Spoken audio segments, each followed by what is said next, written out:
We see in verse 38, they made a binding agreement, putting it in writing, and their leaders, Levites and priests, affixed their seals to it. By doing this, they showed they were extremely serious about this matter. It was something that could not be undone. Later in 1028, we see the rest of the people binded themselves with a curse and an oath.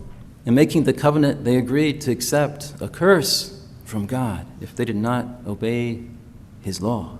That's how serious they were in making this agreement. God, curse me if I don't obey your law. In today's passage, the people of Nehemiah's time recommitted themselves to living as God's covenant people.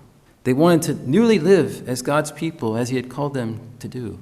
Their marriages, their keeping the Sabbath, their giving and tithing of their first and best to the house of God were all signs that they were indeed God's covenant people.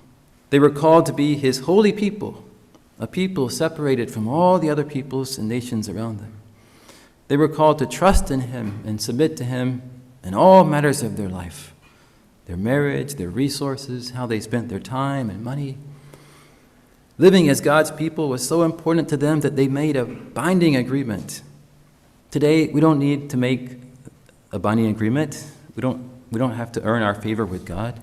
However, we must ask ourselves, are we living today as God's people? Does the way you are living show that you are God's people? I pray God may help us examine ourselves today and recommit our life to God.